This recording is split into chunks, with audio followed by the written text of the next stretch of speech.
Hello, ladies and gentlemen, and welcome to another episode of the Forgotten Podcast. The what now? You fucking idiot. Are you What? You fucking nut job. You nutter. Nutty geezer. Go to the sanitarium, peasant boy. Are you well? You've been sniffing too many bath salts, bro. That's what it's been. You left YouTube and just started buzzing bath salts. I'm not on camera anymore. I'm like that most days. Fucking like sitting snorting things, yeah. All right, let me try this again. You better not be doing that while I'm doing the intro. I can't. That'll be on my camera. You can't even cut this out. That'll be just you go like this. Like I hope at one point in like your later life that grows out of you. You know what I'm saying? Like that becomes like less rusty. Yeah, I don't know, man. It's grim, bro. It's grim. I'm sorry to be that guy. Listen to yourself, bro. You sound like a set of brakes on a bike. You know when someone hits the brakes and like they do that squeak noise? That's what you sound like when you laugh. That grows out of you is great.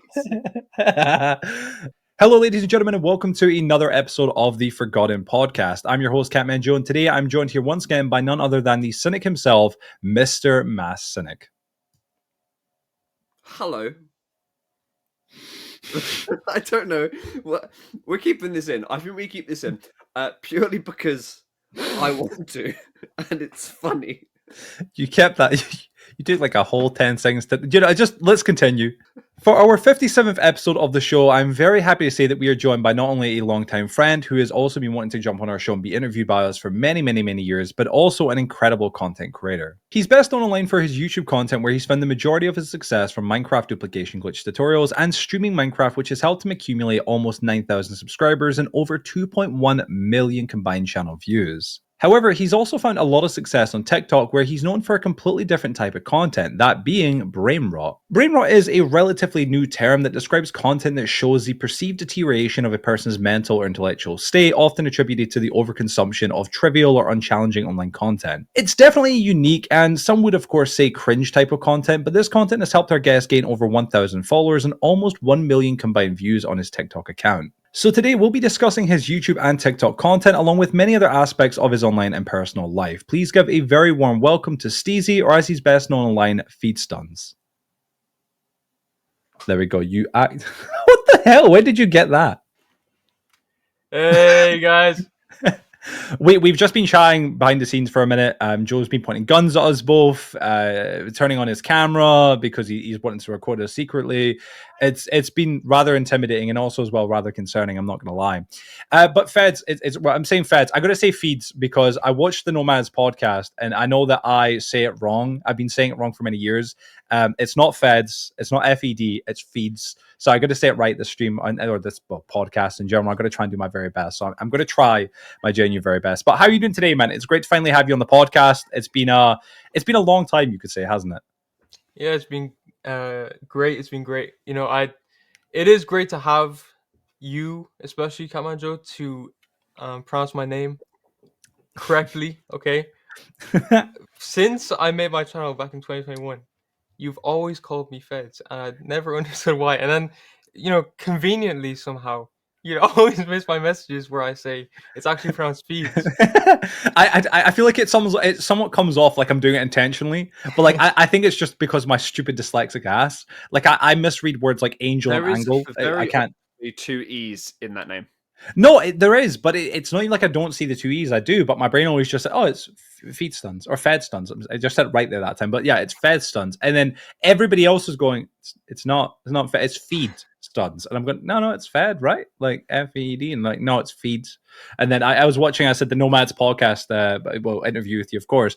And I think Hilo was the one who asked you directly, and he was like, "How do you pronounce the name, by the way? Because like Joe does it wrong." And you're like, "Yeah, Joe is the one who's kind of made it wrong for everybody." It feels like it's pronounced FeeDStunz, like not Fed. Just rebranded at this point and become FeeDStunz, or if you have a second channel, it should be called FeeDStunz. I'm not gonna allow a random Scottish man Scottish man to make me rebrand. To be fair, you have rebranded a few times in general, but like FeeDStunz is here to stay. You know what I'm saying? You've had what was it before? Was it Nightmare Gangster or was it Dabber Panda? I think it was Dabber then Nightmare, right? Or am I getting it backwards? In order, it was Nightmare Gangster and then Nightmare, yeah, and then Dabber, and then obviously back. To be honest, Nightmare Gangster goes hard. It's a cool name, but I think Feeds works way better. Like FeeDStunz, in general. I made Nightmare Gangster when I was like 10. I was like, oh yeah, that's hard. That's so fun. That's hard, bro. Like, yeah, man. I can't lie. I was watching again, and I keep plugging essentially the Nomad's podcast interview with you because it was a really good podcast in general. It was a shame Cheese wasn't there. I was watching. I was like, it's a shame he wasn't able to make it. But when it comes down to it, watching it through, it was kind of funny because like I was hearing you talk about like the Dabber Panda name. And like I don't know what it is. It feels like maybe it's like a thing when like you're younger and you're starting YouTube. Like Joe, he went by, as I'm sure you probably know, like Curious Hippo and I Dabber don't think Panda, that's true. Catman Actually, Joe. did you ever fact check that? Because I don't. I did. Actually. I did. I actually don't know if that's right or not. I don't. Yeah. I'm almost certain it Because is. I'm certain that's a ongoing rumor, probably spread by like the Eastern powers. The Eastern powers. Yeah. Yeah. So I don't think we should jump to conclusions No, it wouldn't be this healthy. season. Wouldn't be Yeah. healthy. Yeah. No. Well, we'll get started while we're talking about names. Feed. We've got I guess a kind of an easy, lighter question for you, and this is kind of a weird one-hit question. It's kind of something that's just an introduction to trying to start a dialogue. I know that even right now, like although you're chilling, you're chatting, your energy, you're not a little bit tense, a little bit like this would be a long time coming, and obviously, of course, it's kind of it's something new, right? And anything new is to be feared. But when it comes down to it, for the I first don't fear. question. Oh no, that's fine. That's fine. As long as you don't fear, that's good. Dan. When it comes down to it, for our first question for you today, I wanted to ask you about your name, right? And not just pronunciation of FeeDStunz to FeeDStunz or FeeDStunz to Fed, nothing like that. I'm talking about the name Steezy. Now, this is a name that I've heard you be referred to by people in your community. I've heard you refer to yourself by the name Steezy, and I'm presuming obviously it's more of just a nickname in general, because I've just completely refused to believe it's obviously, of course, your real actual first name. And to give some context, because I don't know if this is why you have the name, but this is what I saw online, and I was like, okay, so I wonder if this is somehow related. Apparently, steezy means, and again, this is from what I could see online, steezy means, or is typically used to describe someone who is a skateboarder or snowboarder who does tricks perfectly while making them look super smooth and easy. Or on the other end of the spectrum there, it'd be someone on, again, the street abbreviation, someone that has style with ease or style and ease. So you wouldn't call someone by the name steezy, you would say they are steezy. So I was just, I'm intrigued to know if that is actually your real name. And if it's not, could you share your real name? Yeah, so name's Steezy. I've never, actually been able to skateboard. I've tried. Right. I can't hit a Steezy flip or a Steezy kick. So Okay. Is this a cope? Like he can't do the trick, so he's called himself Steezy. So I think he has. Yeah. I've still got to ask him about this rapper. Yeah, in general, I'm quite intrigued to ask him. But I've told you already. It's obviously him. It's obviously him. So I don't know if you're aware of this, right? When it, but there's actually a rapper. But complete coincidence, I'm sure, right? But there's a rapper online on SoundCloud who is let's not say he's famous, right? But his name is FeeDStunz. And I was just wondering if naturally, of course, there was any connection between the both of you. If you knew him by any chance, if there's some sort of connection. He's an American rapper. Cousins. Or are you just secretly a rapper behind the scenes, Oh no, I'm not a rapper. Although I did see him before. Thank you. Get a couple. Yep. Is that your mother? I would like to say hi. I would like to say hello. You were saying get them on. Get them on. Yes. I was when I was like looking into the word steezy, I saw FeeDStunz, and I was like, there's no way that he took the name FeeDStunz from FeeDStunz. I was like, there's no way that this SoundCloud rapper with 140 followers. FeeDStunz, like it's like a big brand name as well. There's no way he stole it from FeeDStunz. Oh wait, like man, like the FeeDStunz. You know what I'm saying in general. So where does the name Steezy come from then? Obviously, again, I'm going to presume it's not your real name, and if you don't want to share your real name, that's totally fine. But I am intrigued. Like, where does it come from? Like, is it because of like your style and ease, or is it just a name that you got given by friends from like a younger age? What's the context behind it? It's just a name that I feel fits me the best in terms of my amazing personality. All right. Do you get called by it offline as well though? Like, because obviously I know online you call yourself by it, you refer to yourself by it, and others online call you by it. But like. Personal real life, do friends and stuff like will they call you by your real name or do they call you by Steezy? I have a few friends that I've told like I prefer to be called Steezy. Okay, but yeah, I think I just like I really do enjoy being called Steezy online. Right. And It's just that's like preference wise, you because again, this is going to be something we're going to talk about in a minute, of course, obviously in terms of like privacy is the next kind of topic. But you do come across as someone who likes to have a distinction between your personal life and your online life. And I think that honestly, as much as like, oh, it's just a first name, like why won't you tell people your first name, like Joe and like Joseph or Joseph and Joe and Joe? Like it's such a small thing, but it is also something that's like another thing that you're giving out online. You can't really take back.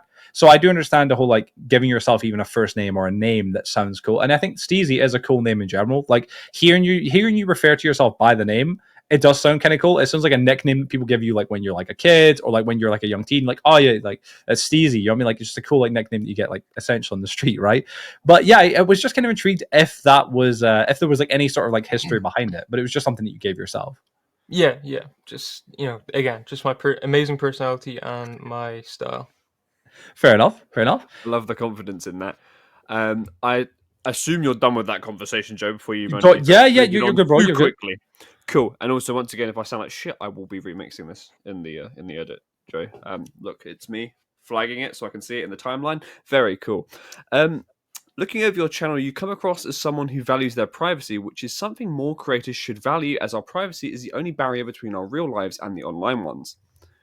But from when you started your FeeDStunz channel, you've come a long way in terms of privacy, sharing more details about yourself and potentially allowing people to figure out information about you that you'd otherwise not want people to know. When you first started your channel, you streamed, but you didn't share your voice. Then eventually you did. Then later down the line, you started sharing more information about yourself, such as your age, your birthday, and even eventually today, your real name, potentially. However, back in August of last year, you did something that took things to another level. That being that you officially showed your face online for the first time, at least on the FeeDStunz YouTube channel, which, considering how private a person you seem, was a pretty big deal. Now for the first 10 streams, which with your face being shown, you did blur your face and pretend that you had a camera that was bought off Wish, and you started showing yourself fully. This then seemingly led to you becoming comfortable enough with others seeing you online that you started making TikTok content where you can be seen in public places near where you live, and naturally that is a rather dangerous thing to do, especially when it comes to keeping your privacy. So, with you mentioning in the past that you regret telling your real life friends about your YouTube channel, I presume that's due to a privacy reason. I wanted to know what made you feel like it was the right time to show your face online, and have you ever regretted it?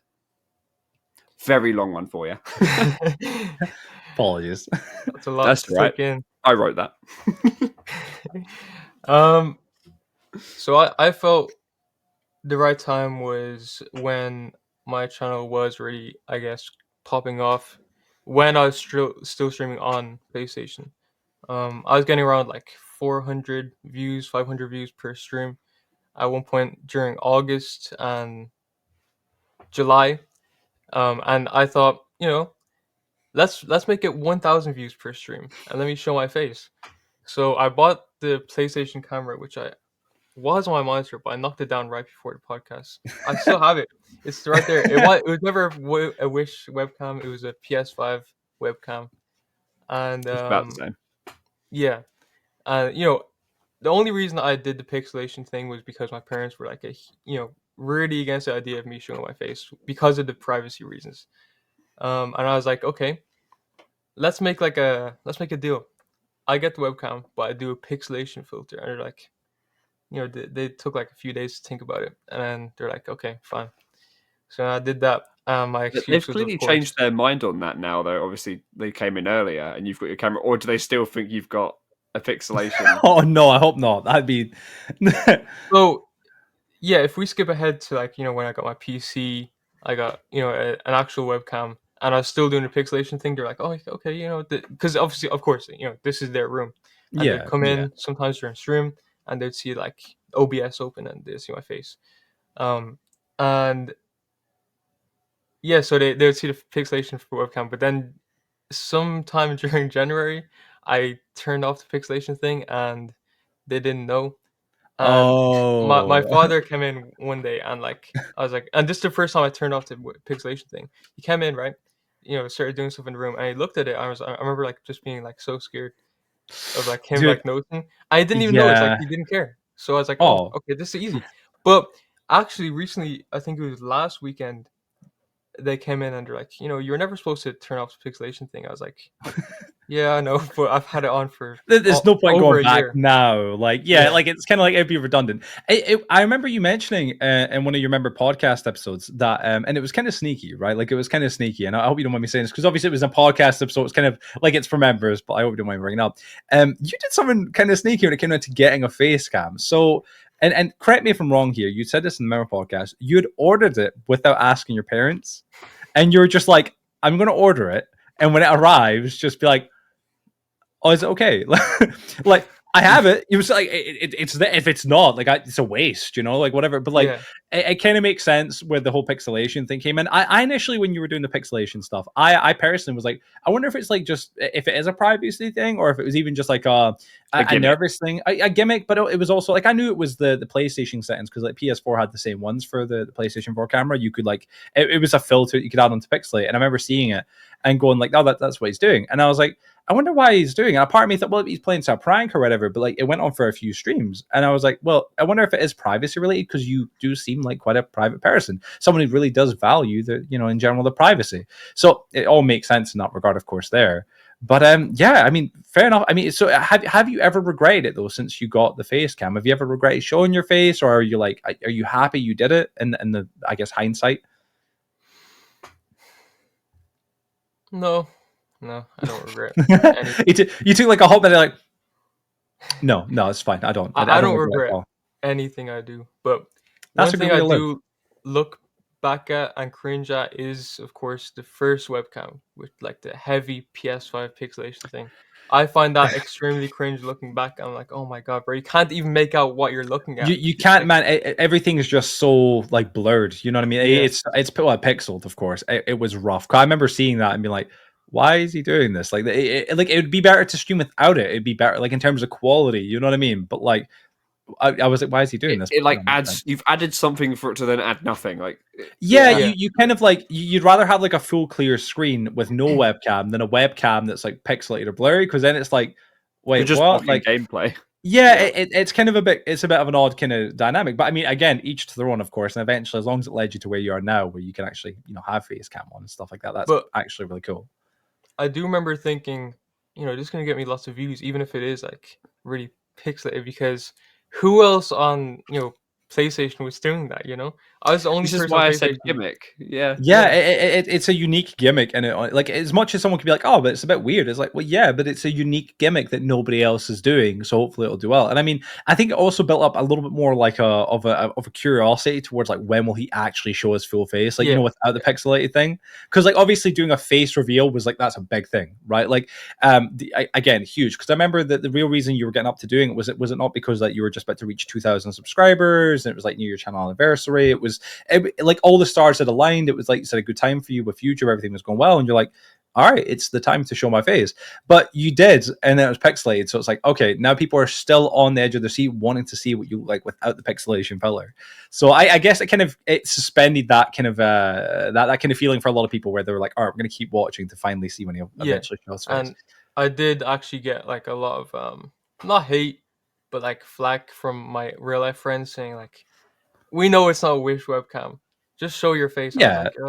Maybe. Yeah, I think, it is understandable with the privacy stuff. And also as well, with, I'm sure just you in general, as someone who seemingly, again, does really kind of prefer their own privacy, it's understandable. You know what I mean? It's totally understandable to want to maybe like ease into it. Like, it's one thing to have a webcam. It's another thing to fully show yourself, I mean, some people just show their hands when they're gaming. You know what I mean? Like stuff like that, which is, my opinion, a bit crazy. But I mean, while we're talking about privacy, I wanted to bring up something else regarding privacy, and it's substantially kind of a really negative aspect of privacy, and I'm sure you probably agree would be one of the most negative experiences you've had online when it comes down to your privacy being invaded as a content creator, and that, of course, is when you get doxxed by nonetheless a toxic person. Now, I know that you already talked about this on the Nomads podcast, so I don't want you to have to kind of repeat everything verbatim, word for word, but I did see that throughout the couple of times that you've told this story online, and there has been a couple of different occasions where you talked about it, member podcast episodes, the Nomads podcast, streams, stuff like that. There has been some discrepancies, I guess you could call them, in how the story is told and things that happened. So I'm going to give you some of the notes I've got here, and I'd love for you to be able to potentially either clear things up, retell the story, whatever you want to do, just so we can kind of get a full understanding of the timeline of how things happened. So for starters, you had said in your first member-only podcast episode that the person who had doxed you had been doing it 24/7 for 3 years straight, which, like, that's awful. Like, listen, to be doxed is horrible. For that to be happening, though, for that substantial amount of time, even worse. But the thing is it's a bit strange because it doesn't really make much sense, considering that your YouTube channel, the FeeDStunz YouTube channel, at that point wasn't even 2 years old. So there was a bit of a discrepancy there. And then again, to kind of build off of that, also you'd mentioned in one of your tellings of obviously the story in general, that you'd reported this person who had been doxing you, 24/7 to the police. In fact, you'd went and done it twice, went to the station. You'd initially done it to your high school, and unfortunately after a week they'd done nothing, and you went, okay, I'm taking this further. I'm going to go to the police station yourself alone, which is a big thing, of course. And then you mentioned, of course, that eventually the person was in jail or even juvie. And that meant that presumably you knew who they were, you were able to report them yourself. But in the Nomads podcast episodes, you mentioned how you didn't know who the person was that doxed you. Now, again, I'm just wondering where the discrepancies are here. I would love to know your point of view in that regard. Yeah, so there's actually two separate people that were doxing me. Now, the first one that was like, 3 years, I guess. I mean, I'm not doubting that I said that, right? I just don't remember saying that. I probably did, but for the 2 year or 3 years, I said I probably meant 2 years because that was probably in like 2023. I said that. Yeah. It'd be like 20. Yeah, it was your first member podcast episode, so it would be a little while back now, 2 years ago almost. But yeah. Yeah, so that guy was actually in my class at that point, and he was actually constantly in the chat making alts, and this is why I wish YouTube had an IP ban system like Twitch does. Yeah. But he actually came on his own account, his mother's account, his father's account, his sister's account, and his brother's account. So you like, because I was going to ask, obviously it's horrible when this kind of stuff happens, and like the most of all, you want to know who's doing it, but how did you know? Because obviously, you can have your suspicions, but like without any sort of concrete proof. But what you said, he came in on his own account, his mother's account, essentially family members' accounts, and was doing this on those accounts as well. Yep. Fuck. And yeah, and then I didn't even have to like question who was doing it because I remember one day I came into class and he like just said it to my face, like, yeah, I was one of your chat, type in your mother's name, your address. I was like, man, like, no, yeah, I didn't even know what to say. Like, I didn't have. Why a lot would to you say. I just admit had lots to to it? Like, learn. he's almost proud of it. Like, yeah, it's a joke type thing. Oh yeah, I dox you. What a flex, It's like it's just horrible. I mean, I think I do remember roughly the time when that was happening a little bit. Obviously, to some extent, timeline wise, it's a bit like foggy for me. But I remember something like that. Wasn't the guy who was doing it like this person from your school? Wasn't he also a YouTuber or something? Yeah, so he's a mobile games YouTuber. Right. Oh gosh, you've already one upped him. Yeah, by far. He played this game called Frostburn, something like that. And he, I had more subs than him at the time, but he was getting more views than me at the time. Right. He would, I guess he was like really mad at the fact that I had more subs, but I was getting less views. And that's another thing. He'd always come to me every single day. I remember every single day during break, I was hanging out with my friends, and he was unfortunately part of the friend group because I don't know, my friends saw something in him that I didn't see. But he constantly every single day during lunch, he'd always say, "How many subs did you buy today?" Or like how many subs? Trying to accuse you as like sub-botting or buying subs and shit. It reached a certain point where I was like, "Yeah, I bought 50 today. I'm gonna buy another 100 tomorrow." But I mean, it's horrible that someone would do that in general. Like, obviously, you have people that can be spiteful and be shitty and stuff, but this person doing it that actively is just horrible because, like, hey, when it comes down to it, as creators, like, we've all experienced hate. People come in, they say horrible things, they leave, whatever, that happens. But hate's very different than this. When someone's giving out like your private information, whether it be your address or your mom's name or stuff like that, it's like, whoa, hold on a second, like that. This isn't even just a memeing, messing about. Like that's a really big thing. I was wondering because obviously, like you said, you'd reported them to the school, right? Because you knew who it was. You went, hey, I'm taking this to the school. Because naturally, I guess that's the first place you go, right? So take it to the school, you report them, and nothing happens. You say it was like a week passed and nothing's happened, and it's like, well, still doing it kind of thing. And then eventually you escalate the situation by going to the police station twice, and you gave them the evidence, and they said, look it over. I am intrigued because you said he is in jail or juvie now in the member podcast. Is that true? Like, did you hear that? Is that because of you, or is that something else? Like, what happened there? So, I kind of had to assume that he was. I never actually got any confirmation that he did. I don't think he ever did. But I did actually go to the station twice, like you said, and they said, "Oh yeah, we'll do something about this. Don't worry." And that was on second time because they said, "Oh yeah, we'll look over this." The first time I was like, "Okay," and then the second time I went over, I was like wondering if they did anything, and they were like, "Oh yeah, we're gonna try and fix this. We're gonna try and do something about it." And then I was like, "Okay, I'll just take that as he will be punished for whatever he did." And then, something will be done against him. I can't imagine what that conversation is like, by the way, going to a police station and being like, there's someone online doxing me. Like, how can they, how do they respond to that? Yeah, like how what were they like? Like, well, it must have been so weird for you, man. Yeah, I mean, I remember walking in and like my legs were like shaking. I was like, "Oh my god!" Like I'm walking in like reporting a crime, basically. Essentially, yeah. And I remember just like I told them, there's someone online that's like, doxing me. I know who it is. You've got proof. I know they're I showed them my proof. I sent them it on a Google Doc or Google Drive. I said, I said there, he's in my school. Here's the screenshots again, the proof. And and then they said, "Oh yeah, we'll look into this." And I was like, "Okay." Did that like not affect because you said he was in the frame group, obviously not with you, but like with your friends? Did that affect anything there? No, I mean my friends were like fully aware of like him doing that, but I mean again, I don't really blame them for not really like paying attention because I did only have like 500 subscribers at the time. I think I had like 50 views a video. So it's still awful. I mean, it is absolutely awful what happened in general. And I mean, obviously, after I'm presuming you reported, and maybe the police went to his parents' house because I'm guessing you would have been young, and same with him. Like, you must have been minors technically by age, right? I'm guessing. Yeah, I was like 14. Yeah, and in that age, they can't really charge him. All they can do is essentially like tell his parents, "Hey, he's doing." Yeah, they can just tell his parents like, "Hey, he's doing this," and where this can get him in a lot of trouble. But like, nothing really can inherently be done. I mean, obviously, of course, so you said that was the first time. So you've been doxxed that time, and then the second time that was. Please forgive me if I'm wrong here, but was it a Russian government or something like that Discord account? Yeah. So it sounds mad, but I'll let you tell that part of the story.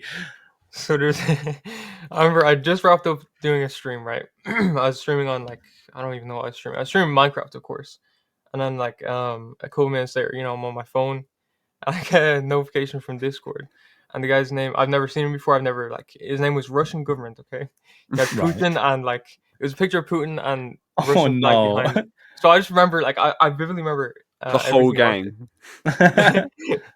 And then, so I remember I never seen this guy in my chat, my Discord server, anything. So I was like, okay, and he's like, "Hey, Feed, I made this website for you." And then, the IP grabber, right? Yeah, and then I clicked on the link again. I was like 15 at the time. I was gonna say, how old are you when you clicked that? Yeah, I was like 15. I think I just turned 15 at the time. And then I clicked on the website and it was like, get IP logged, and then a very not nice word. Yeah. And then I remember like my heart, like I nearly had like a heart attack. I was like, "Oh my god, what do I do? Oh my god." I remember like going down to my parents. I was like, the internet's not working on PS4. Can I turn off the internet, please, and then turn it back on? Because that resets your IP. You turn off the router or leave it for a minute, turn back on. Like it's thank God, but like I went down and I was like, I'm shocked you knew that as a kid because I actually only just learned. The context wasn't it you got told it from like our community and stuff like that because I'd learned about it in general because it's happened to me and members of like my community had heard about it and stuff like that, so we know in bits. I remember when it initially happened, we're like, you need to blacklist everything, like anything and everything related to your town, name, family. Like that's what I do. Blacklist everything so it can't be put into the chat at all. So I like should that probably just do can't that happen. actually. I've never done that. It's more like if you're just making videos, I suppose it isn't really too bad because you'll probably see the comment. But if you're a live streamer, like Feds or myself, or Feeds, sorry, Feeds or myself, you know you're just reading the chat as it comes in sometimes, and you're just mindlessly reading it. And like if someone comes in and says something like you know where you live, like yeah, it's rough. You're like, or worse, you know, you missed the message, and it's like, oh, okay. yeah, and it's like it's just been lingering, just lingering in the chat, and it's like, oh no, man, like, dude, it's awful. Yeah, I would not be a fan of that at all. Having your IP grabbed in general, yeah, that's awful. Overall, Yeah, that's not fun. I can't actually imagine. At that point, I was like, oh my god, this is the worst thing ever happened to me ever. And then now that I look back, he could have done like so much worse. He could have like put like a virus in the website. I don't know how that works, but like he could have put like malware, like a Trojan. Yeah, like anything. He could have, like he could have had it been like a website where you go through and then auto download something, because that'd be like really essentially the only way. But like even IP wise, getting someone's IP it sucks. But like from my understanding, the IPs or like how IPs work is that like they don't really give an exact amount of information about you. Like I've had my IP taken once or twice. Right, there was one guy done it a long time ago called Dom. I'm pretty sure.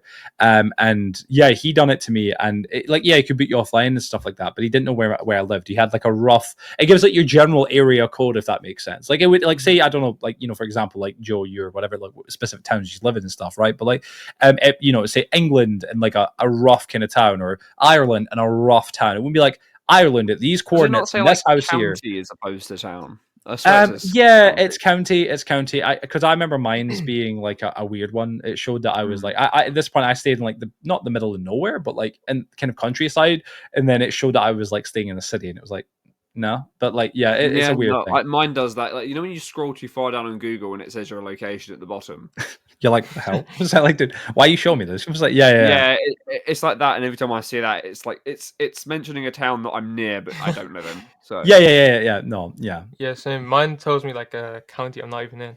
So thank God for that though in its own little way, because like again, it gives you that little bit of safety. But to be fair, I mean, like, I feel like everyone knows the county I bloody live in. Like, I've not made it secretive. I'm not worried about that. Anything lower than the county, I'm not comfortable sharing.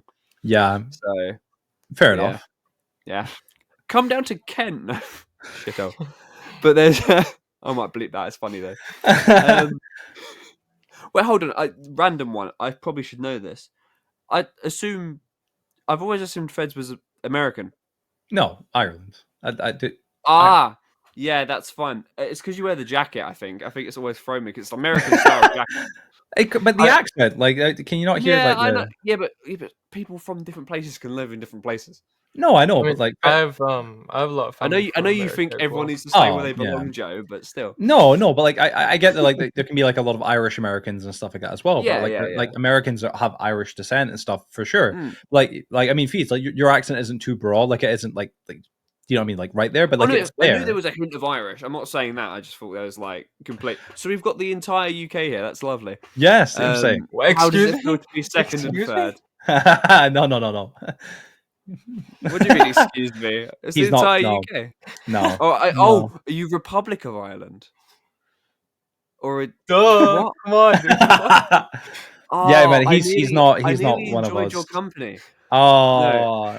English trying to colonize everyone. Please, no more stupid questions. Come on. While we're on the topic of stupid and horrible people like myself, I feel like this would be a good time to talk about the people who have called your community toxic or edgy, and if you feel the same way, because I'm not sure if you think that's true or not. But being the Mars Cynic, I think people perceive me as an edgy sort of content creator. I mean, I've even asked ChatGPT, and the first thing it flags up is he's known for being edgy, which I don't actually think is too accurate anymore. And don't get me wrong, from everything I know about you, you are very kind-hearted, nice, and just a great person in general, but your sense of humor and the way you react to things, especially during your streams, can be a bit of an edgy sort of vibe. This has been something that's, from what I've been aware, and people have pointed out, including Joe and members of his community, that the edgy attitude can and does often attract more toxic people. And I mean, we've kind of touched on this with the doxing. Yeah. But you've even said in the past, that your community is extremely toxic, and it's with this in mind that I was wondering if you feel it's changed at all from the example back when you first got doxed, or if you feel like it's just toxic in general. So I don't really see myself as edgy. I just kind of, I, especially when you're streaming, I think this is very important. But um, maybe not all the time. But for me, what I do while I'm streaming is I just say whatever's on my mind. You know, I don't really Yeah. have a filter whenever I stream. If I think something, I'm just gonna say it. So I guess that comes off as edgy to some people. I don't know.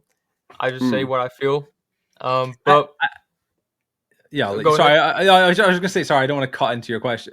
Sorry, into your answer. I think it's not even like it's somewhat like how you speak, of course, some ways and stuff like that, but also how you like do certain things. I think it's just your humor. I think the whole like brain rot kind of stuff, etc. Like, I wouldn't say that is edgy per se. I think brain rot wouldn't really be able to get considered edgy, but like it's some of the humor and how you react and do things and stuff like that. I think it can be considered a little bit edgy. I've definitely seen it a few times. I'd be like a little bit edgy, you know what I'm saying, but like it's not bad. I don't think there's no bad thing about edginess aside from that.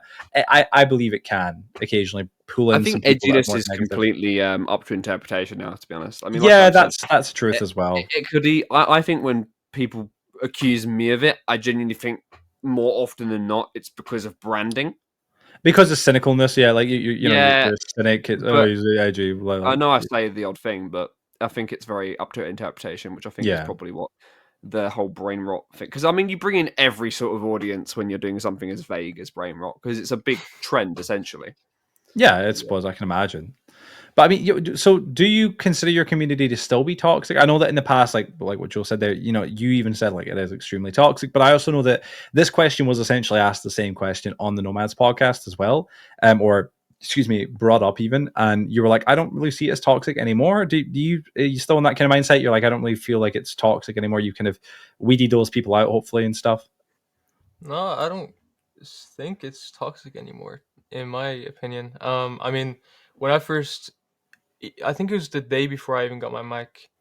I had a Discord community that had like 20 people, and like I remember just like 10 of them were all active at the time, all the time, and they're always like fighting. They'd always like threaten each other. I remember just Was it like the it was Docs Wars? Yeah. yeah, it was like really, really bad. I remember being like, man, is this really my community? Is this like really the community I brought up? I mean, it was only 10 people, but I remember in the chat as well, in the YouTube chat, I remember like people would always like fight as well in there as well. Um, and I don't know if I can say this, but I'm just gonna say it. There's a person on the Nomads that told me one of the questions for that I was going to be asked was set up by another person in the I know Nomads exactly who these two people are already. to expose my community Oh for being gosh. toxic, and I don't know, but Oh gosh. Yeah. yeah, I think I cynic knows. Yeah, yeah, I'm almost certain I know as well. Like from like the context of the situation, I think yeah, it wouldn't be like you. I wouldn't say a community is toxic. I've been. I think back in the past, I say like when I say the past, I'm talking like 2000, 22, say 2000, maybe 23, but like mainly 22. I remember coming to your streams when you're kind of still really in the early stage of like you're kind of building the who you are. There was a few moments where I was like, oh, this is a bit like a little bit edgy. There's a little bit toxicity here and there and stuff. But I think that also is just like you kind of becoming a content creator or a streamer. Like I felt like the same way, and I think I made this comparison, which was perhaps rude. And I didn't mean it to be rude, but like I said, like when I looked at you a few times, I'd be like, you remind me of me in like 2019 when like you had essentially stumbled upon me like 2019. I wouldn't say 20, but like 18, 19. I was a lot more edgy because I didn't care. I wasn't being politically correct. I wasn't, I'd be a lot more like tongue in cheek with jokes or say things that were perhaps a little bit weird or like whatever it be. And I just go with it. But I also had a lot more drama in my community. I'd done a lot more shit. And I felt like that kind of attitude that I had back then pulled those people in, the people that were a bit more drama orientated and edgy. And that's kind of why it's a question here. You know what I'm saying? But I do think your community's grown a lot. I think you've grown a lot, as you should and as everybody should. But like with that, your community has as well. And if there's people that have been toxic, like in general, like you get them out. You know what I mean? Because it's something that like you can only put up with for so long. So I mean, I just like I just say whatever's on my mind, and I some of the things I say, I guess, are not seen as not normal, but like not I think it's Wrong. it's no, Yeah. yeah. I think it's just a humor thing. It's just like that's all it is. I think a lot of people that are maybe a bit like older and stuff look at it and go like, ah, don't do that, whatever. Like you see people like I Show Speeds and like all these big Aiden Ross and all these big streamers, and it's like their attitudes and their humor, I'd say, is similar to yours in that sense. That's not a negative. That's a good thing because like people go, well, you shouldn't act like them, but like they're the most successful streamers. Like that's what works. Yeah. That fast paced energy, or like speaking to people and having jokes and being a bit like edgy or a bit more like funny, and just not being so stale and rigid that you can't make jokes and like everything's like, oh, we've got to be completely serious. Like there's no fun in that. Like nobody has fun. You don't. They don't. Etc. So yeah, I think that when it comes down to it, your community definitely has grown 100%. I do feel like I've become more chill in the Oh yeah, more recent streams. I do kind of miss my 14, 15-year-old self when I was like really, really energetic. I don't feel like I'm as energetic anymore, but I yeah. think man, that's just age, bro. That's all that is, man. That's all it is. Yeah.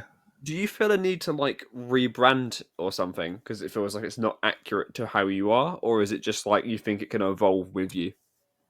Like my name? Yeah, I mean, like I find a few people, myself included, when you have a bit of a change, and I think that's especially evident when it comes to growing up. You obviously develop as a human being, as a person, as a creative, as a way of how you think, and it just doesn't fit that anymore. And I think a few people like to rename and rechange things. Or do you think that you've just coincided with it, and you're going to just say, well, that's FeeDStunz then, and that's FeeDStunz now?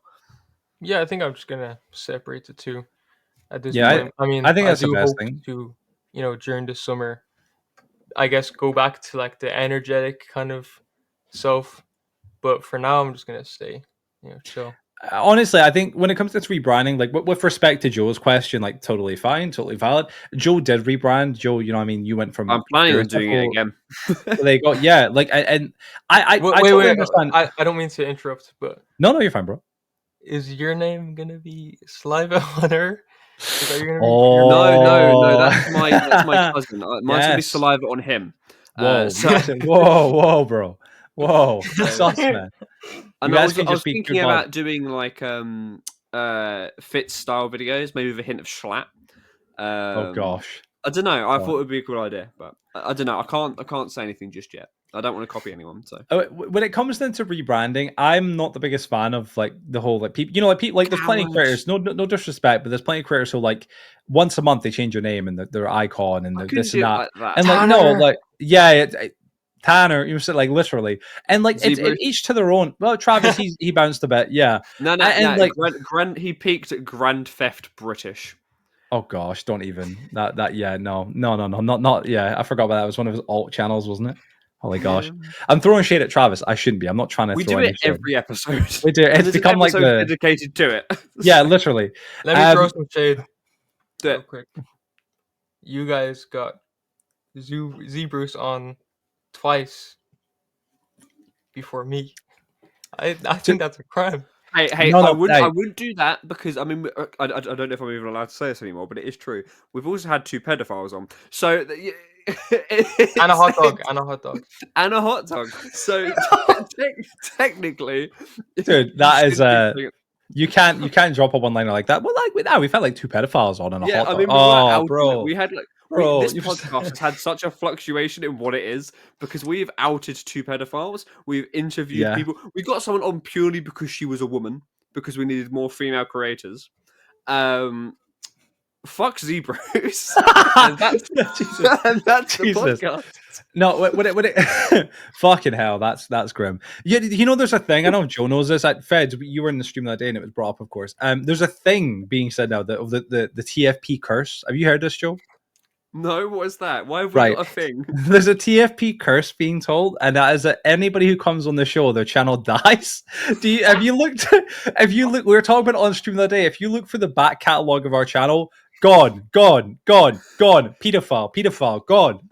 Like it's like, oh fuck, bro. There's like like 3 or 4 success stories. Can we change our bio to like instead of the Forgotten Podcast, it's the Forgotten Podcast in brackets, the podcast where those come to die. Like it's Yeah, like, dude, it's rough. I'm so happy of the few creators who have managed to like outrun that curse, right?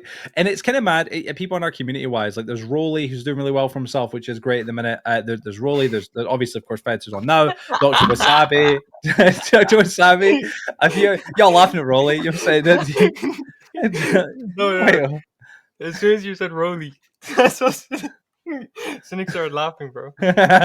No, to be fair, Rolly's episode is considered like our like Rolly's is worse than the pedophile episodes, which is terrible to say, but like we at rank least I it lower. felt something attacking a pedophile. With Rolly, Yeah. I just wanted to kill myself. You know, Rolly was just sitting playing games, so you know what I mean. I was like, fucking Rolly. I man. wanted Like, to do the pedophile sentence in his episode.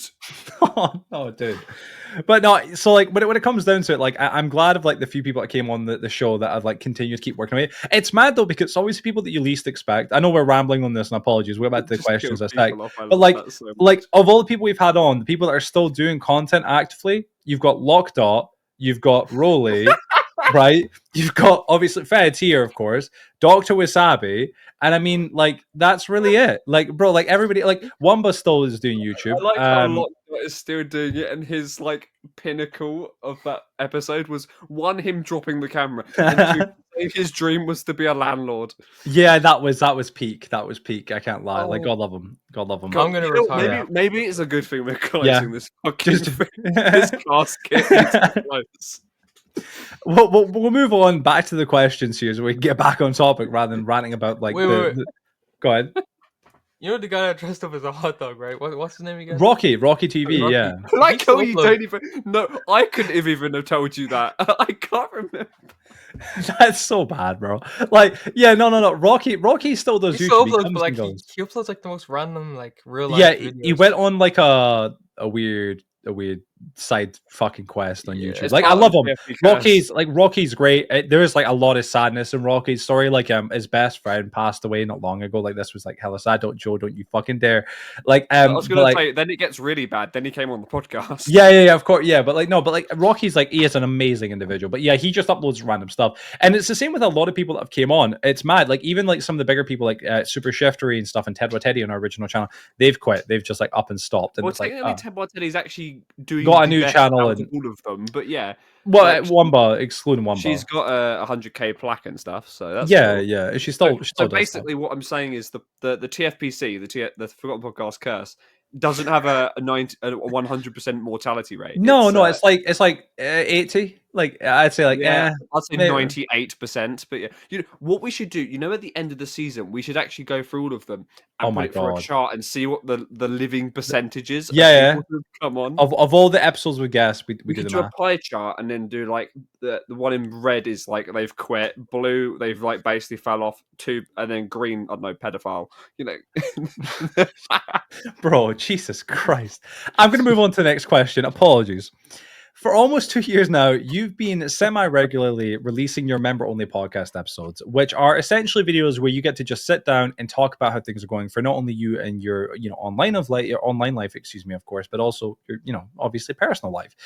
They are a great way for you and your friends, or for you and, obviously your kind of closer YouTube friends or online friends and channel supporters to be able to get to know more get more, I guess, an insight into your personal life and how things are going perhaps behind the scenes. Apologies for the stammering here. As someone who also does something similar with, as you know, of course, my version, which is member vlogs, I see them as a great opportunity for us as creators to vent about things that have been going on behind the scenes that have been bothering us, and perhaps things that we otherwise just couldn't get a minute to talk about. And some of your content or some of your episodes, of course, the member podcast, for example, you've talked about smaller things like making content and the struggles you face when it comes to trying to force creativity when you're burned out.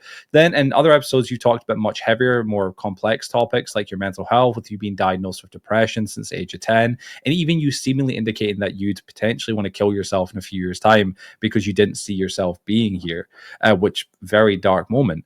More recently, of course, you open up about being rejected by a girl you'd had a crush on for seemingly quite some time. And I guess I wanted to ask, with all of this in mind, have you felt like the member podcast episodes have helped you when it comes down to you being stressed? Do you feel like they've been a good medium for you to be able to talk about things? And do you also sometimes at all worry that people in your real life are going to see them and it's going to somehow come back and bite you a little bit?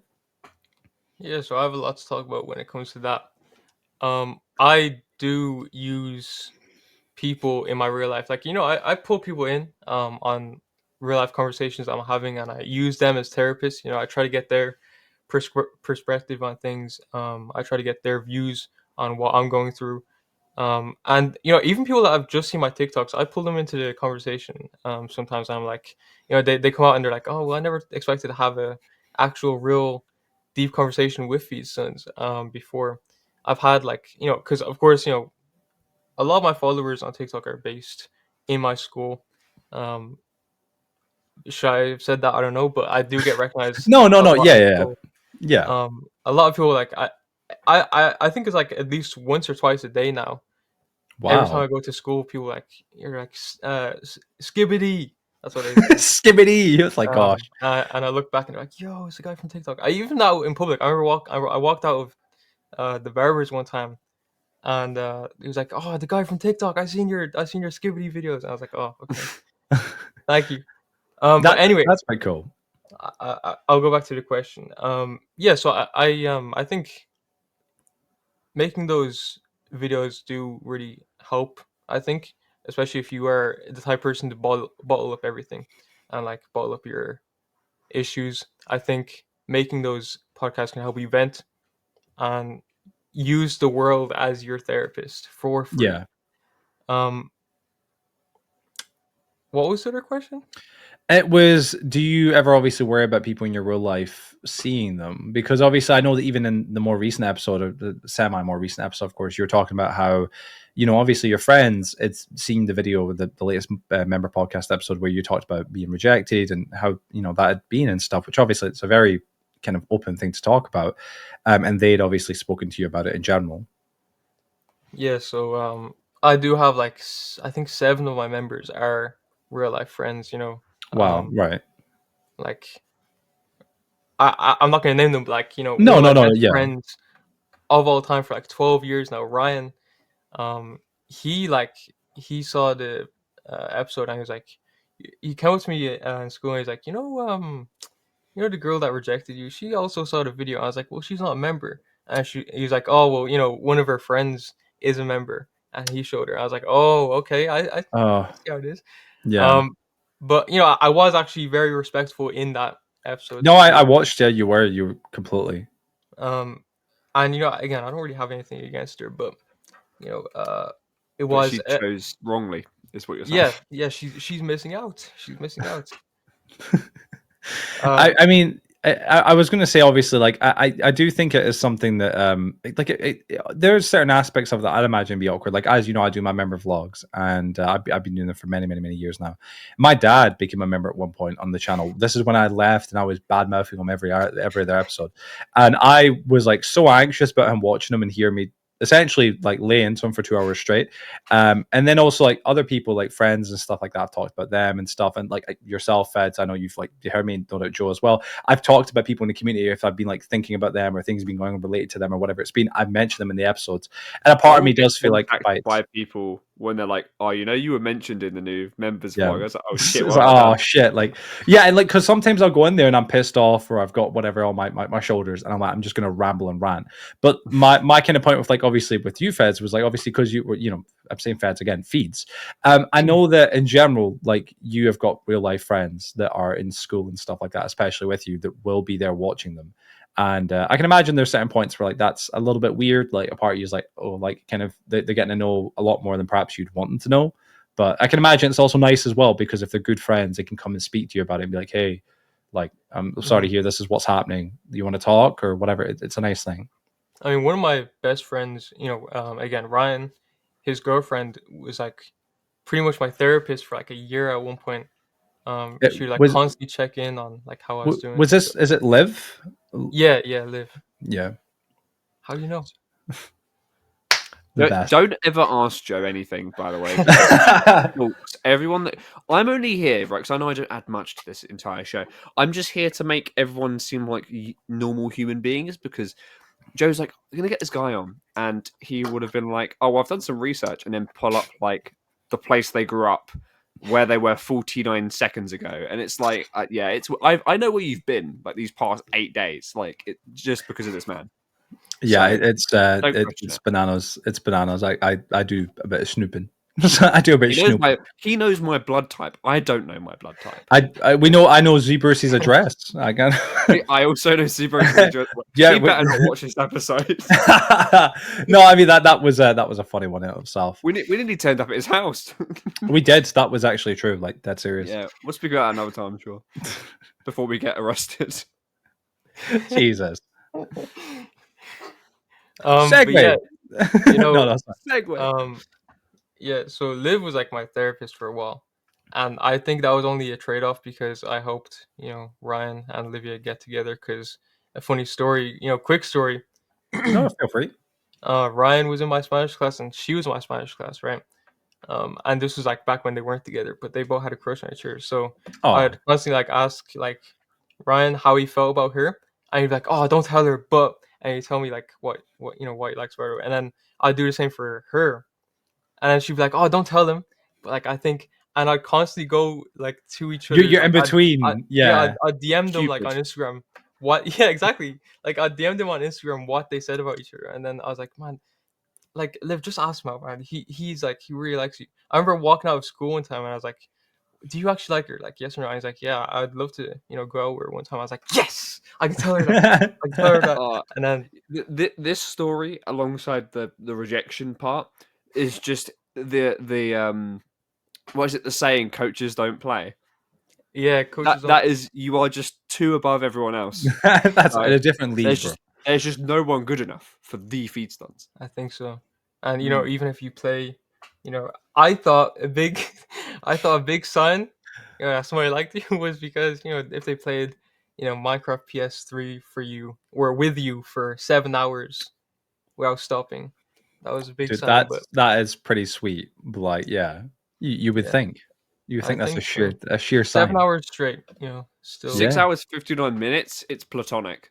Yeah, 7 exactly. hours. 7 Different hours, story. like that's romantic. 7 hours. Yeah, that's a whole nother level. She's meeting the parents. Cool. So I'm going to jump away from this, and I'm going to give you a question related to both your member podcast episodes and your TikTok success, which we'll be talking more about in a few minutes, but with the following questions. You've mentioned in a couple of your member podcast episodes now that you've been diagnosed with pretty bad anxiety. Obviously, we've touched on depression as well, so I thought we'd get the whole deal in. With pretty bad anxiety, but in other episodes you said that you don't struggle at all when it comes to speaking to strangers, which in my head doesn't really make sense. So I was wondering how you deal with doing some of the most successful Brainrot content that you do, because that's like interviews with real life people on the street around the area that you live. And I can imagine if you had anxiety, that would be a massive challenge for you. Even little things we touched on earlier with like the police station, like surely that's quite contradictory. Like how do you manage that? Yeah, so I was actually diagnosed with anxiety when I was 12 or 13, I do believe. Wow. And I was supposed to go to like a therapist, and then the therapist, like whoever was working there or whatever, or like the organization said, well, he's not depressed or he doesn't have anxiety, it's not bad enough for us to actually for him to go. They I was always like, actually feel very prone to shutting it down, don't they? I think that's Yeah. a universal problem with a lot It's of like- healthcare workers, actually. it's like, well, the doctor literally told me I should go, but you guys are telling me it's not bad enough. But anyway, the way I do it, right?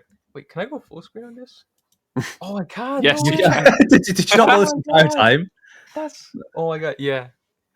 I'm sorry, I now take up more of your screen. Yeah, it's great. He's so hyped. But yeah, so the way I go up to strangers and ask them questions is I have this really good mindset. And I really first started thinking about when I first did the TikToks. I was like, all these people are people I've never seen before. They're not my friends. they're not people. I don't believe they're people in my school. If they are, then that's cool. But I've never seen them before. They're not from my friends. So I Right, go up right. to them and I have the mindset of, well, I'll never see these people again. So why should I worry? You know, they're not like I'm probably never gonna see them again. They're gonna walk past. They're gonna forget that even happened, and they're probably gonna see their face on TikTok at some point. Um, and I don't have like I think I'd be more scared to go up to random people if it was like if I was like going up recording them already. But Yeah, like I know a in lot of people do advance. that, and it's like, well, I don't know. But I make sure to go up to these people. I ask them, yo, do you want to record an interview for my TikTok? And they say yes or no. If they say yeah, we record it. Say no, then we move on.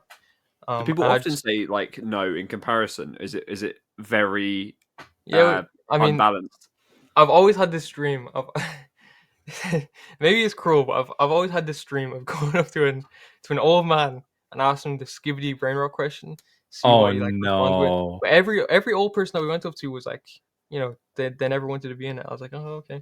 But Oh. it would be like me and like three friends, and like I'd have a cameraman. I'd have someone like Power in numbers. exactly, exactly. But like I'd have like my phone would be the mic, my friend's phone would be the camera, and like I'd just have like my friend Sean, who actually kind of backstabbed me in one of the interviews, but um he's like my bodyguard pretty much because he's tall, he's built, Right. and he's black, so people are like usually Is scared this of the him. guy that kind of like stiffed you up because you went up to? Did you ask to say the N word or something? Or No, get a it pass? was this not Josh? Was it not Josh who did this? No, this is Sean. So Was it? Okay. yeah, we went up Because to he yeah. asked me to go up to someone and ask like, would you say the N word? Or well, Mm. would you say the N word to solve world hunger was the question, right? Would you say the N word to solve world hunger? And I was like, okay, let me go up to this group of black girls, right? No, he told me to go up to this group of black girls, Oh right? God. And I did, right? I wasn't scared. Again, I don't fear anything, right? Women. He doesn't fear women. That's what he's saying. He's a Maybe. menace. But like I went up to this group of like it was like 3 or 4 black girls and like one Asian girl, right?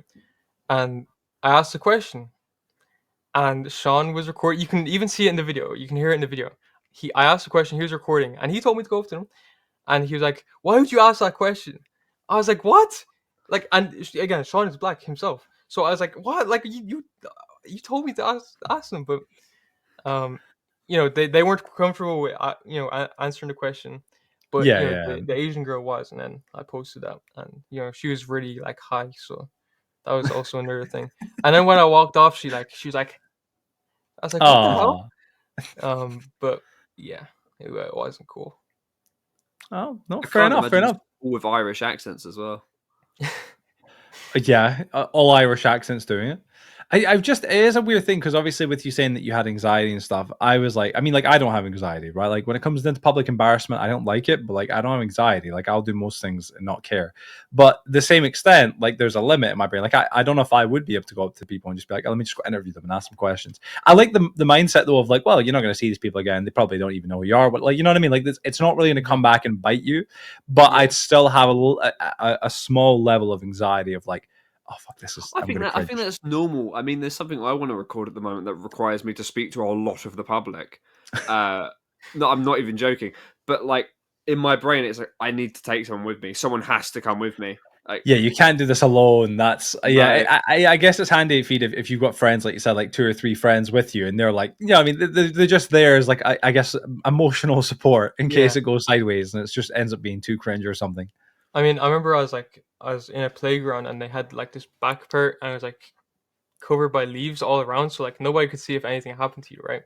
And I remember I went there and like I was interviewing someone, and they're like, "Oh, let me get my boys." And like as soon as I said that, it was like something out of a movie, right? They Wasn't were it like like, a "Oh, big let me gang get." of them? Yeah, it was like I thought it Yeah. was an ambush. Like they're all running towards me. I was like, "Oh no, I'm gonna die. I'm dead." And they're all like yup bros. I don't know if you guys know what yup bros are, but like they're all like No. they're an Irish stereotype where like guys that like vape. They're like they mug Is it like Oh, people. like They're like they Americans, frat boys, R chavs, yeah, but etc.? like yeah. worse because they were like Canada Goose, and they again they mugged people or whatever. I was like, All oh right. my god, Okay. I'm gonna get mugged. I'm gonna get robbed. But All nah, it was fine. So I remember seeing that TikTok. I'm pretty sure, like, wasn't did one of them not record it on their end as well? I feel like maybe I'm misremembering that, but yeah, I remember seeing the TikTok and I was like, this is mad because, like, yeah, you're standing there like in the same kind of you're in right now, and you're kind of just like I guess with this I thought they were like all friends of yours, but with this context, my brain's like, oh shit, now I get why I look like a bit yeah. awkward because you're And standing there like surrounded right now, like they could just mug me and take my phone and I'm done. Like, and God. I added one of them on Instagram because they took like a picture, like a group picture of us. I was like, okay, Oh right, like okay. send me the picture. I remember I posted on my TikTok story the picture and I blurred out all their faces and I put the caption, uh, "My photos, my phone. Get your own phone." And like I remember getting like all of them like texting me on like Insta or like on TikTok like, "Hey, where's the picture?" Like it was like just all their faces blurred out. So I mean, well, while we're speaking about your TikTok, of course, I kind of want to spend the last kind of portion of this interview talking about your TikTok because it would be rude not to talk about it, especially with how much success you've found on social media sites like TikTok outside of YouTube. And on TikTok right now, currently, you've got almost 1,300 followers. You've gained over 900,000 views, 64,000 likes, and no doubt thousands of comments across your 300 plus posts, which is just by itself an insane number to fathom. I mean, I know for some people, oh, it's only 900,000 views. That's a lot of views in general. And what makes it even more insane is when you compare it to your YouTube channel, where, of course, you have got, say, 9,000 subscribers, and that's where the objectively, say, the majority of your time and energy has been placed.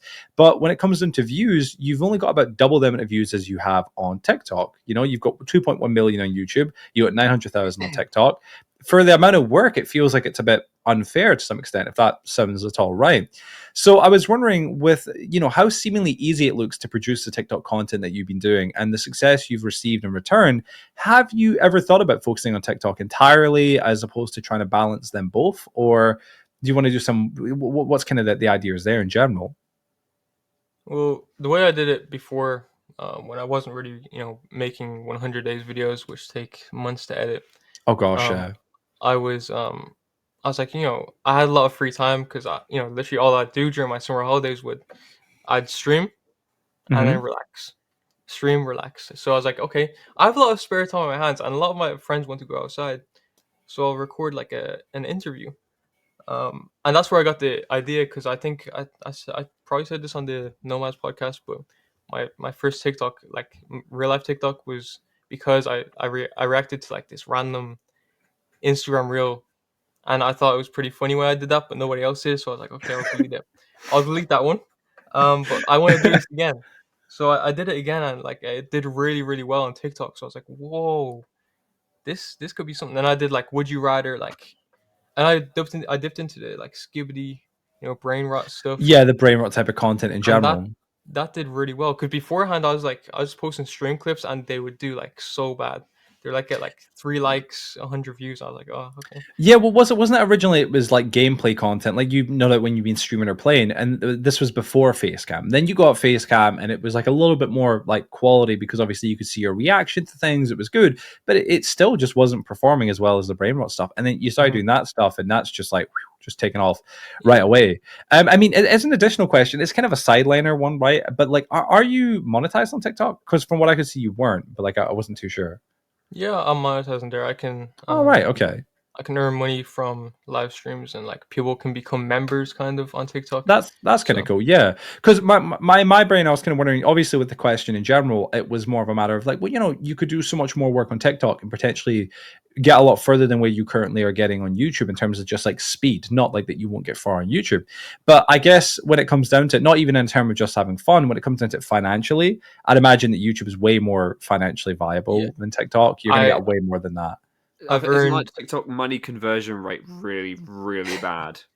yeah, it's like one like TikTok coin is like 1 cent. So Yeah, yeah. So like if you were streaming on there or anything, it just would be like essentially redundant in the you get grand like a scheme of things. thousand, you get 1,000 roses, and it would be like, I don't know, Yeah, 18. €10. like yeah, 10 euro, £10. Yeah, it's not really that much, especially when you could be streaming on YouTube and you could get one super chat and that covers that. Yeah. Can it or on Twitch or anywhere? Well, I'll let Joe follow up. Ah, yeah, don't do that. Hold on. I mean, I've got this all memorized.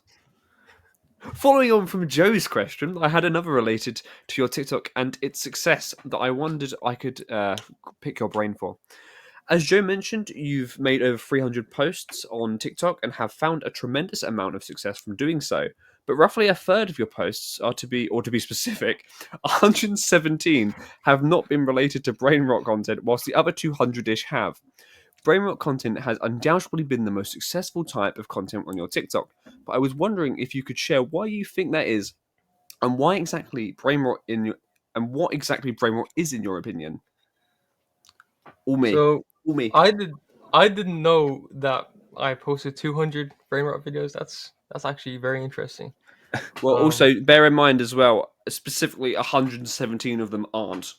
Just for your own record. So it would That's be disappointing. It needs to be 300 Brainrot. It should all be Brainrot. Yeah. I think the early content, obviously, that's what it was. The early content was like stream clips and just general moments. That's kind of what initially filled up the first hundreds, and then from there it was Brainrot. Yeah. I love how specific that is. There's like certain clips I couldn't even post on there because you know I this was at the point where I wasn't allowed to have like social media or whatever. I was only allowed to have like Discord or like YouTube. So I got my brother to make my TikToks. So I would send him the clips and he posted it. And like there's some like very risky. You've weaseled around so many. Crazy. Literally. There's some really like risky clips I couldn't like just send him and then he posted. He'd see it, right? So I was like, oh okay. So I guess that's why it didn't really do too well. But Brainrot, I mean, that did really well because of the fact that it was huge on TikTok at the time. Like at least for me, I scrolled like multiple times and I saw multiple different like skibbity, toilet. I can't really remember the terms right now because I haven't done Riz Ohio, Livy Riz, Dunn, yeah. Sigma Alpha. Oh my god, it's my shit. It's so good. And people, I remember like I got a lot of like hate. I hate to say hate, but like I got a lot of like flack, negative comment. Yeah, flack from people that like just discovered my TikTok because they thought I had like a disability or like I was mentally unstable. I'd literally record them. I'd record them on my phone. I'd be like, "Would you rather skibbity toilet or Livy Dunn level 100?" Yeah, and I'd post it, right, and people would always I'd always get a comment saying like that would think I was being serious. Like, there's so many people like in my real life that thought I was like so cringe because of the fact that they took it as like serious. They thought do you find it embarrassing or do you know it's satirical enough that you find it funny? As long as I know it's satirical and that's all that matters to me. If everybody that watched it thought it was like serious, it wouldn't really matter because I know for a fact in your heart you're the one who's making it. Yeah, you know. Ironically, right?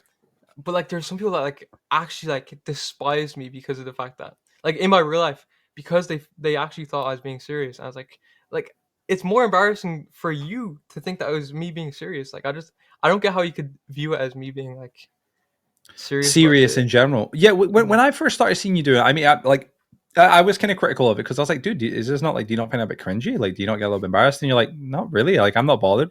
And like me being a bit of like a boomer in my own way, like I'm 25, but like in a sense of like, this is something that is just not my generation. So I was like, oh, I don't understand the whole appeal. But it is like, ironically, like it's ironic humor. Like obviously you know what you're doing. You know like how it's like it doesn't make sense, but like that's the point. It's ironic kind of humor in its own way. Like yes, you could be hypercritical and people could be, well, it doesn't make sense. It's like, yeah, that's the fucking point. Like that's the whole that's what Brainrot is. It's like nonsense content in a sense. Like that's really what it is. But I mean, if it does well, like what does it matter? You know what I mean? I mean, there's like much worse people on there as well. That's what helped me. Oh yeah, I can imagine being embarrassed. Like there's one. I hate to say it, right? Because it was one of the worst videos I've ever seen, and like he got a lot of flack for it. Like, and I guess deserved flack. But it was like a video, and this like again, like my TikToks will never like. I don't really see myself going to college, but like if I was to, they would. I don't see them like halting them looking back. Yeah, at, like, no, yeah. But there's this guy recently on TikTok that like posted a video on how to grape a woman, and like it was a full guide on how to do it, and he showed his face. He's being like he framed it as like ironic, but that's gonna stop you from getting like a job. And that's gonna be posted everywhere. Like no matter how many times like he deletes it or whatever, that's always gonna be on someone's like camera roll. They're like it's so bad. So like yeah, no. Like, yeah.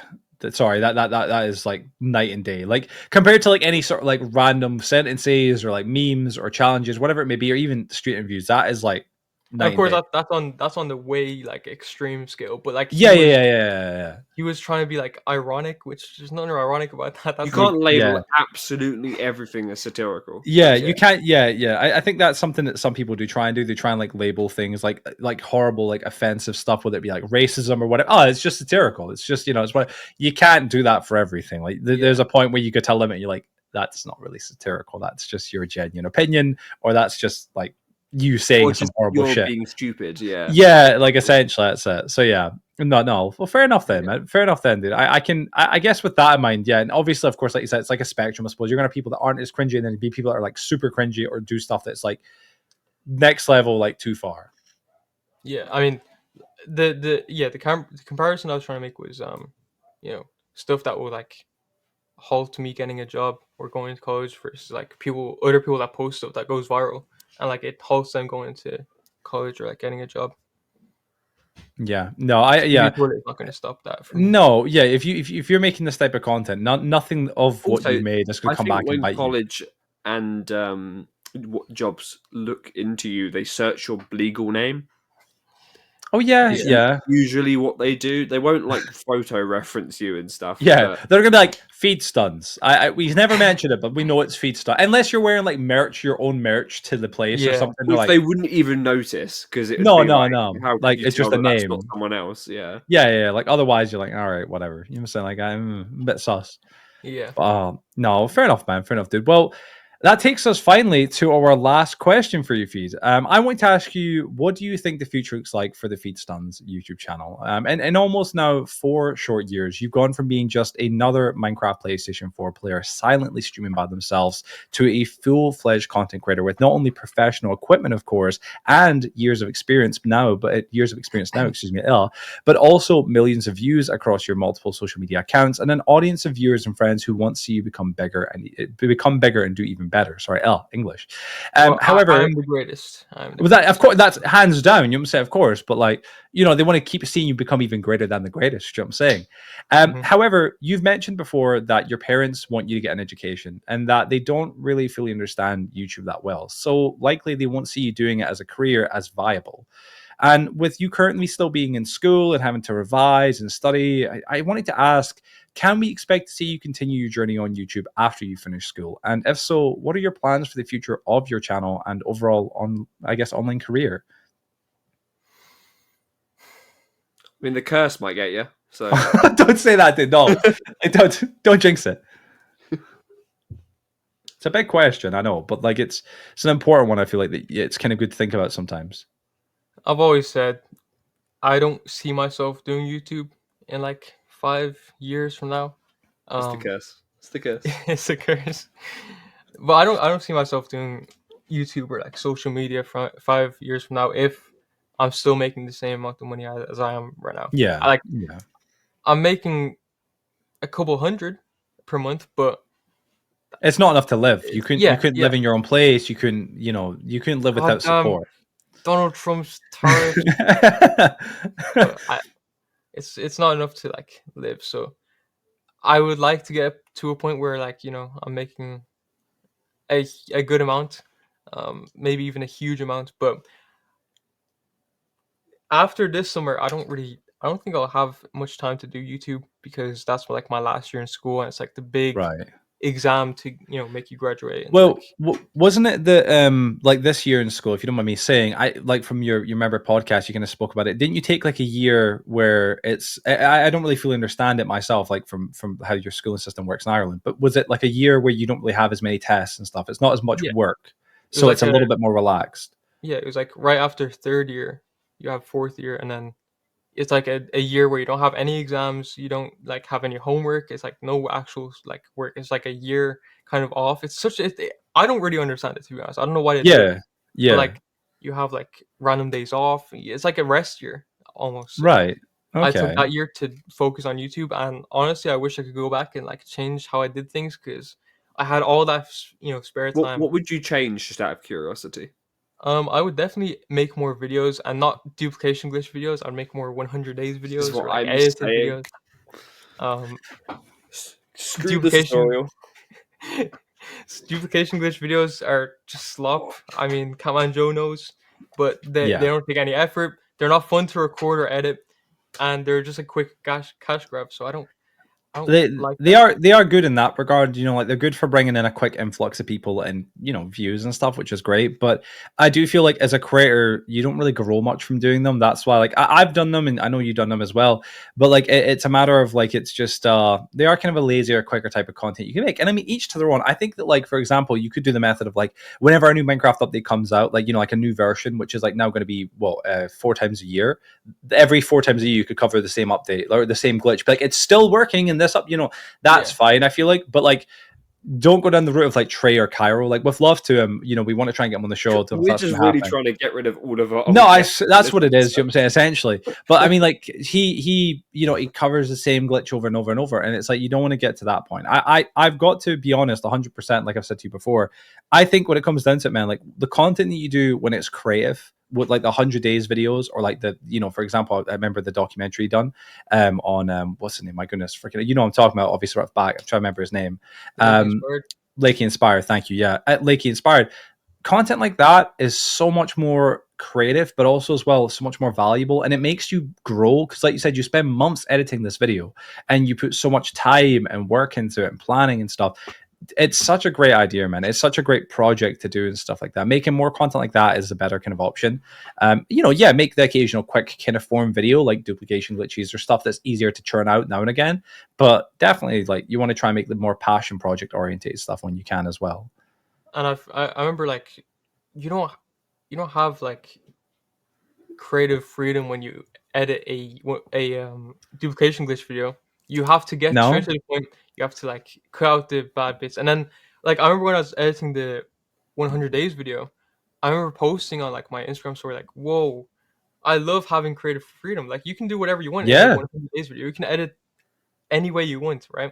I remember, like, I had a bit, I don't know if you watched it yet, but I had a bit where it was like I was trying to, like, you know, doing like a drop a like on the video, but I was doing a skit for it where I was talking to a banana. I was talking to like Mr. Beast via a banana. And like I was like, very creative. This is very fun. I can't do it on the duplication glitch video.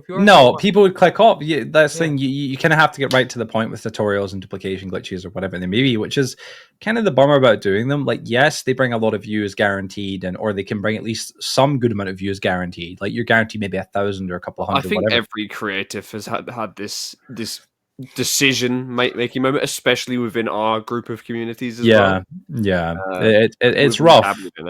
Yeah, and it like artificially boosts your sub count. I don't. Yeah, that's like because it's people subscribing for a tutorial, but they're never really going to watch you, which is a bummer. My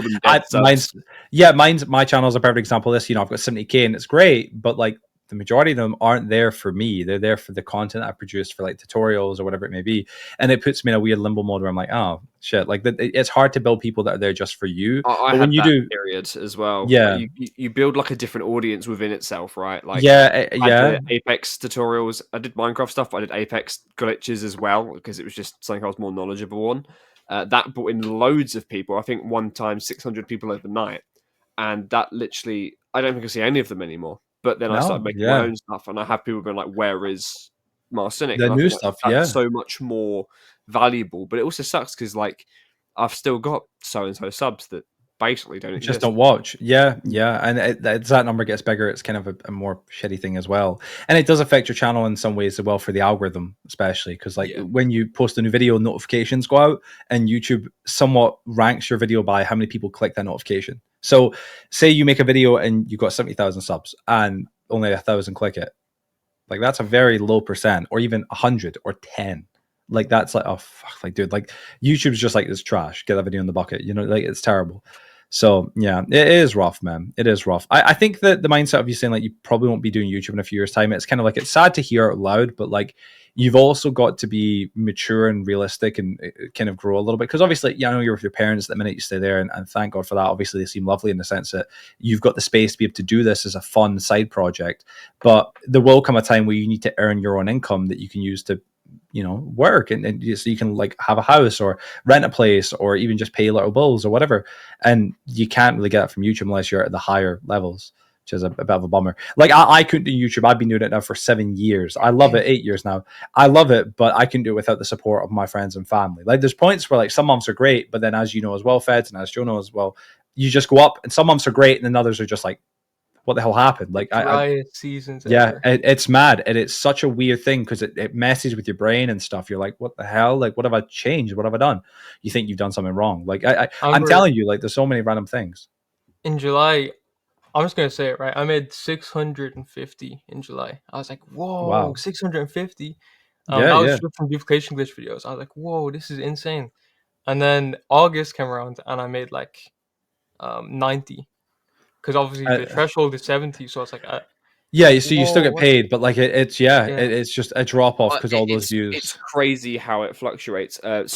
Fucking, I hate to mention it because it drives me nuts. Skylanders. Skylanders video, that made me £1,000, and then ever since then, I think it's been £100, 200. Then I think since then it's been scraping 60. Yeah, So and yeah. it's rough. It is rough, fellas. Like that's the thing. It's like YouTube is an amazing thing, and if you can do it full time, that's incredible. But the wisest thing, as someone who's been doing this longer than, for example, you both, right? Like I know Joe's got his own job now, full time, and Fed's no doubt like you'll eventually get your own job. Well, sorry, part time, excuse me. But like I love YouTube, I adore it. But again, like I tell people this on streams and stuff. I've said this before, and I'll say it again. Don't go into this as like, I'm just going to go in and earn money and become this my full-time job. Like, no, like realistically, unless you've got like great parents or people, a support system behind you that are willing to support you, you won't be able to. Like my expenses per month are not what they could be or what they should be. They're like a quarter of what they would be. They're still expenses, but it's just because I live with my mom. I'm sleeping on her couch. I'm, renting this little room in this office. You know what I'm saying? Like stuff like that. Without the people that support me to make this happen, it couldn't happen. And it's like it's rough. So yeah, I think YouTube's great, but unless you can get to the higher echelons where you've got like a lot of success from it, it's rough. So, but I hope that you never quit YouTube. I hope that's even with anybody. I try and say like, don't ever quit. Like, even if it's like, oh, I've got a job and I've not got much time for it. Like I said, next year you'll be doing a lot more studying and revising and stuff and exams. Even do it just now and again, because like you'll be doing so much work. You'll want some free time to just let off some steam and have some fun. And it's nice if you can go like, oh, in my free time I go and stream for a couple hours once a week or whatever it is. It's nice. It's always good to do that, and then eventually maybe later down the line try and come back to do more with it if you can as well. I don't really see myself like fully quitting ever, because like I remember like my whole life I've always like dreamed of, and like I'm currently living my like 7-year-old dream, because like since I was like 5 years old or like 7, I've always like dreamed of like live streaming and like making money and like having people watching me. I remember like sitting on my parents' bed where like the TV was and like the PS3. I remember playing my PS3 and like pretending to talk to chat. I know it sounds like cringe or whatever. Like No, I was 7 years no. old and I was pretending to talk to like an imaginary chat. I was like, man, I wish I could do this, and now I'm doing it. I'm making money from it. I was like, And you're finding I'm living success. my Then. dream. Yeah, Yeah, it's like man. I never, and like I hate to like bring this up again because I know No, you you're guys want fine. him on the podcast, but and I've said this to Joe before, come on Joe before, but Trey, I used to watch that guy when I was like 8, 9 years old, and it's crazy that I came full circle that he just completely stole my thumbnail for one of my videos when I used to watch him, like when I was 8 or 9 years old. It's like it's crazy to think about how like that kind of comes full circle. Yeah, it's one of those things where like I love YouTube. It's my dream. It's my passion. I think all of us, like regardless of where we're from, how we've grown up, because we're all different people, different ages, different backgrounds, whatever. We all have the similar view of that. We love YouTube. We love being able to entertain people or make content, and we enjoy getting to do this creative outlet. This is what this is. I consider it to be a creative outlet. Really sorry to cut you in, but I no, just think you're fine. This is the best bit to put it in. Is I also think with what you're saying as well is I can imagine, say we all didn't meet each other until today, right? I don't think without YouTube as a concept, I don't think it would have worked. I don't think any of us could have actually have been friends in a natural no aspect, and I love that because yeah, it's such an interesting aspect. that's one of my favorite things about YouTube. You get to meet some great people. Like I know that, like, obviously you both, of course, like, you know, have your own communities and met people and stuff, or maybe not met people yet from your communities. But when you can get to meet members of your community IRL, it's an amazing experience. Like, as you guys know, I met Sean, a bit cringe, a bit weird, very weird experience, Sean Elite Gamer. But I then met Rob, obviously so. Rob, and like I've met, for example, TSB Matrix, who was from Texas. That was a mad kind of experience. Bluer might be coming down to where I live in the UK, in Scotland, and getting to meet me, which would be awesome. And Joe, I know that we've talked about at some point in the future, maybe want to get to meet up and stuff. Like, it's awesome when you can meet friends with the internet who are maybe years older than you. Because like, compared to you both, I'm like obviously a lot older than some of you guys. But like, yeah, it's just magic to meet people on the internet and get to know them. And regardless of if you get to do this full time or not, it's still an awesome thing to do, even as a hobby. 100%. But yeah, well, Feds, I think that is us, everything we've got for you today. Honestly, such a wholesome conclusion. That was a very wholesome conclusion. I'll give him a little second right there because I think he's got something going on. Listen, I just want to say thank you so much for coming on and joining us, Feeds. You can take a little second, you to, don't worry. But thank you so much for coming on and joining us. It has been an awesome privilege and a pleasure to have you on. As you know, of course, and as we kind of haven't really fully officially announced, but we are coming to our close with the show. We're kind of letting it kind of run down to episode 60 and leaving it there for a little while until Joe and I can get our lives in check and do our own things, because we've got our own project. Time, etc. Yeah. But we had initially a different plan for episode 57 in general, but I'm really glad we got you on, because you're literally one of like the last remaining people in our community, in our circle, who hasn't been on and joined us. And it's kind of shameful in that regard, but it was also because it just wasn't the right time. Things were going on, but I'm really glad you came on now. And I gotta say, man, like, for real, I am, as much as it might not mean anything, it doesn't really matter. It is what it is. I really must say, like, you're an incredible content creator, and I'm not just trying to kiss ass. Like, you are. You've done well for yourself, and you should be proud of yourself. You've worked your way to where you are now, and you've grinded your way. You know what I'm saying? Whether it's from duplication, glitches, videos, whatever it may, it doesn't matter. You've worked to get where you are now, and you'll get to 10K and beyond, 100%.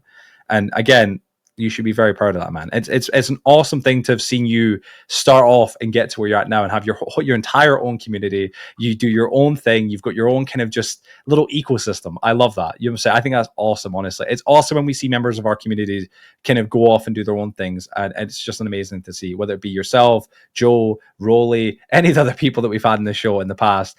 It's always awesome to see people do well for themselves and branch off, man. And you are one of the most successful in our community. So well done to you for that, man. I'm hella proud of you myself, but also, like, as part of the community. Do I mean that? Like, it's awesome to have you on this show. But yeah, well, ladies and gentlemen, if you want to check out Feeds, his channel will be linked down below, of course, in the description. Go check him out. And guys, thank you all so much for watching our 57th episode of the Forgotten Podcast. I'm Catman Joe. That is Mr. Mass Cynic, of course. And down there, as you can see, is Mr. FeeDStunz. If you guys want to check out any of our channels, it'll be linked down below in the description. Thank you to anybody and everybody who's listened to this podcast or watched it on YouTube. And we'll hopefully see you again in the next episode. Thanks for watching, everybody. And bye-bye.